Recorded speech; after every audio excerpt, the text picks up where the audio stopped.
Conférence de presse du CST, déclaration liminaire.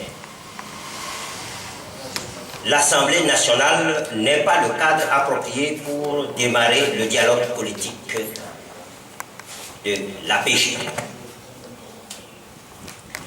Le 14 février 2014, M. Jean-Pierre Fabre, président national de l'ANC, a, dans une démarche républicaine et transparente, saisi par courrier le chef de l'État togolais, M. Faure Essenzina Gnassingbé, en vue de la relance du dialogue de l'APG que le gouvernement s'était engagé devant la communauté internationale à organiser après les élections législatives de juillet 2013.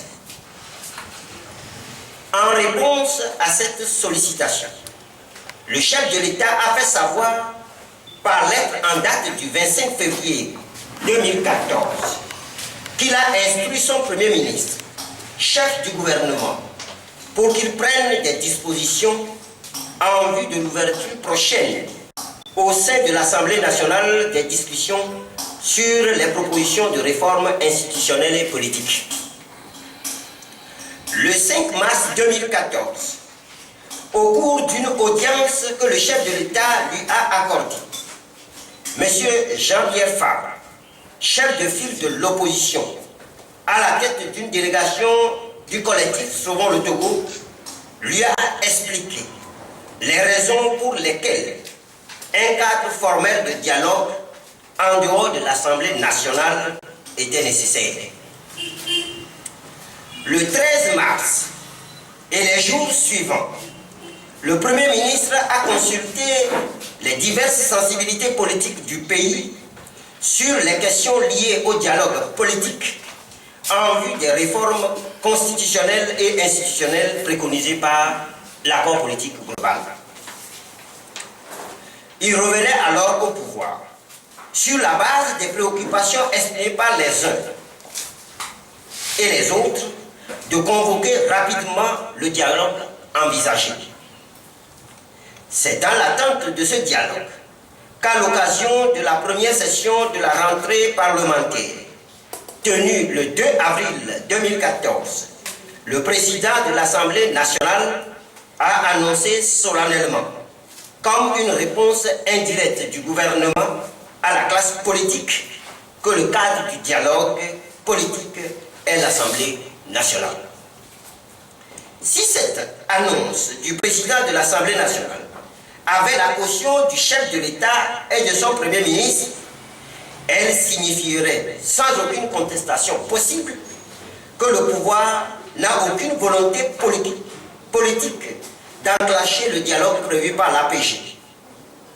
Tout porterait alors à croire que le chef de l'État se contenterait du statu quo institutionnel et politique jusqu'aux prochaines échéances électorales.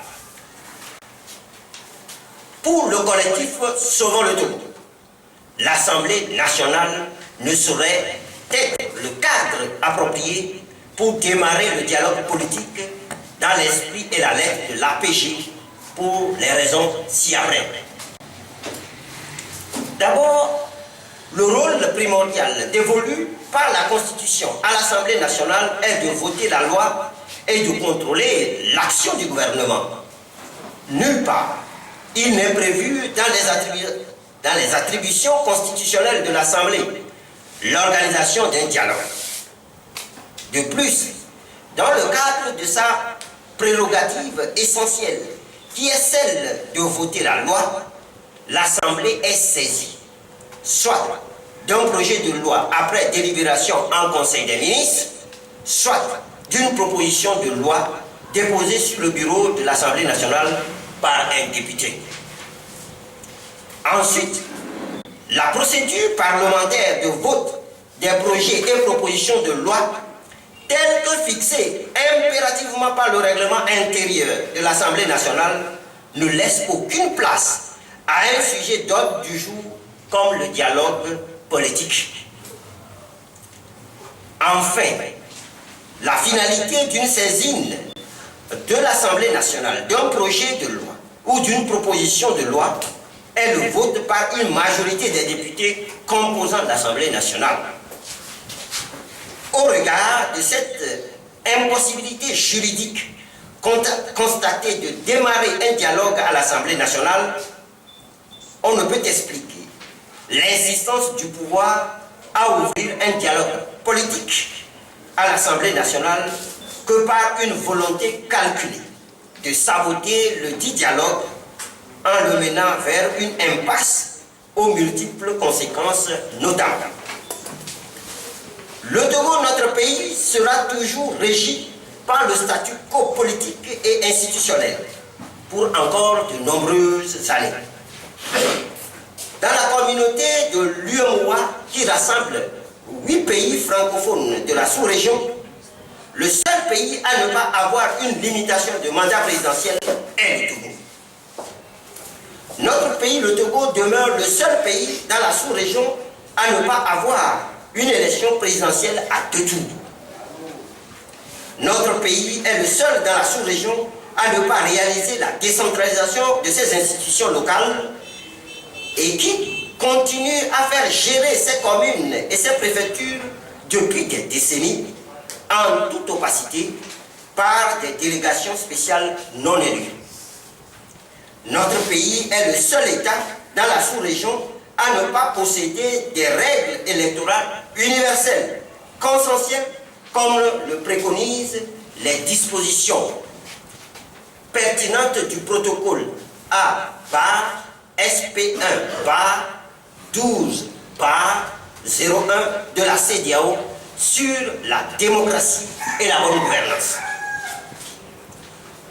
Tous ces faits qui constituent des refus systématiques d'appliquer les règles normales des affaires publiques sont en fait des manœuvres pour éviter à tout prix toute forme d'alternance et pour perpétuer le caractère patrimonial et la personnalisation du pouvoir d'État au Togo.